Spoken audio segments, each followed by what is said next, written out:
Hello, BookTube, and welcome back to March Mystery Madness. This is an 8-year-old BookTube event. Where has the time gone? All about murder mysteries, dedicated to a love of murder mysteries. And our theme this time around is Lather, Rinse, Repeat. This is put on by Elizabeth at Lizzie Faye Loves Books. There's a ton of great co-hosts that are doing all kinds of March Mystery Madness content. I don't know that all of them are doing a video a day, but that's the kind of freakish behavior you get on this channel. And for the prompt Lather, Rinse, Repeat, I have been concentrating on the repeat part. I've been going back to murder mysteries that I've read either once a long time ago, like the book we're going to talk about today, or many times, to sort of sift through them, see how they've changed in my own mind since the first time I read them, and also dealing with a new century. A lot of these books I read in the 20th century, and also in light of practicalities of wanting to write a mystery of my own for Camp NaNoWriMo in April.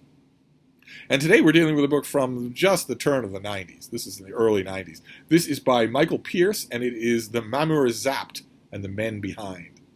This is the first book in a series of murder mysteries starring Cadwallader Owen, who was an Englishman in Old Cairo, when Cairo was a British possession.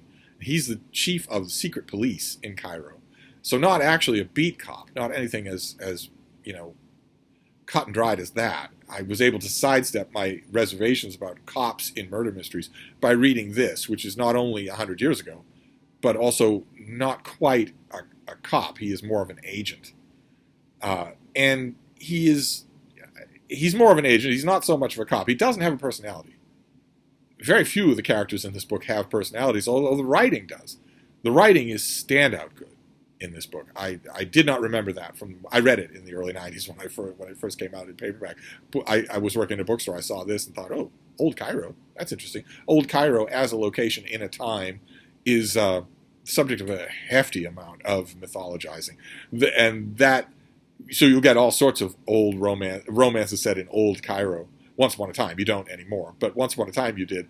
And it's partially that persistent over-romanticizing of Old Cairo that is the tongue-in-cheek behind Naguib Mahfouz's Cairo trilogy. The more you know about that old Western mythologizing of the narrow alleys and the rampant heat of Old Cairo, the more you will enjoy the sort of po-faced humor in that trilogy, which I really need to reread. I really need to reread Naguib Mahfouz just in general, but especially his most famous trilogy. This is firmly set there. Lord Cromer, who had been the ironclad ruler of colonial Egypt for a long, long time, decades, has recently left power, and that has caused a bit of an upheaval. So Cadwallader Owen is known, his title is informally known as the Mamur Zapt. That's where the name comes from. But he and his colleagues are in a period of political upheaval. We get the impression from the exposition dumps at the beginning of this novel that under Lord Cromer that was not true. Things were far more stable. Now there's instability, and that is leading to a series of figures in the British colonial administration being followed. And it's not so hidden that they don't notice, but there's been very little in the way of anything more than that. There's just a few members of the colonial administration have reported to the secret police that they swear they have been followed, that some men have been following them. It's only as this book begins that proceeds to the next step, which is violence.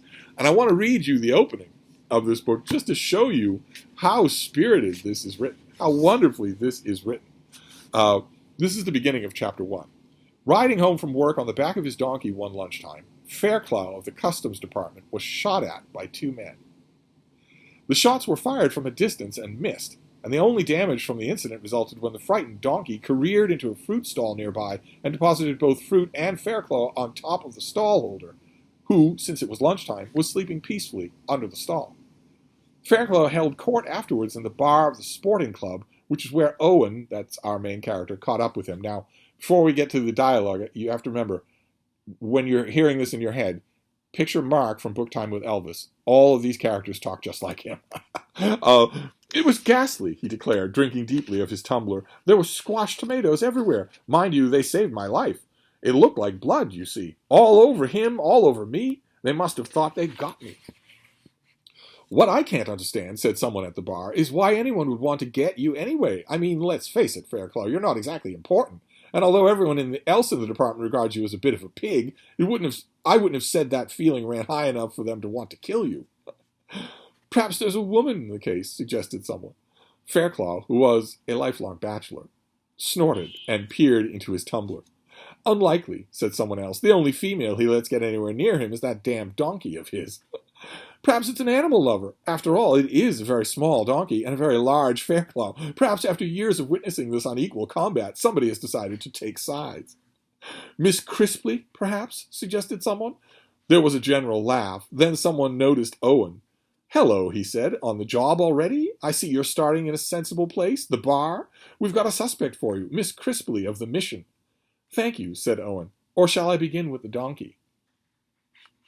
That is lovely. That has a twinkle in the eye of the author, and you can feel it. So you know what you're in for, and believe it or not, even though Owen Cadwallader does not have much of a personality, nor do any of the other characters who are brought on, either the British or the Egyptian characters, that narrative fun runs throughout the book. I really, really enjoyed it. I am now officially, I have no idea how many books are in this series. I think probably 3 or 4 at least. And I'm now on the lookout for them. I'll gladly find them when I encounter them.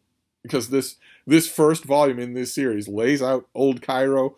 Of course, the men behind, the men who are following these men and who finally now resorted to violence. Of course, the rot goes all the way to the top. The exposition dump at the beginning where we're told about the political upheavals because Lord Cromer has left and his replacement doesn't seem to quite have his feet underneath him. We're not getting that exposition just for the fun of it.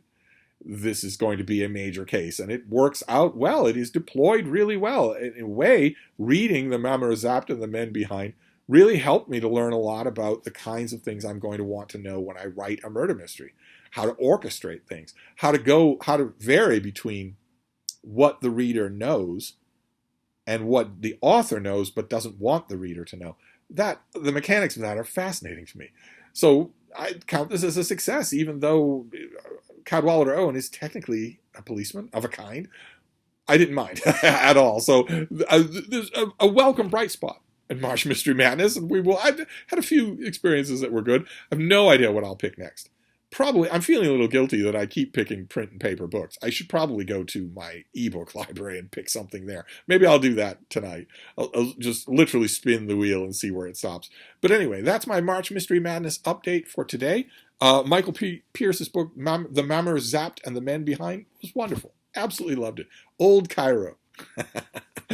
So I'll wrap this up and we will convene next time. Thank you, BookTube.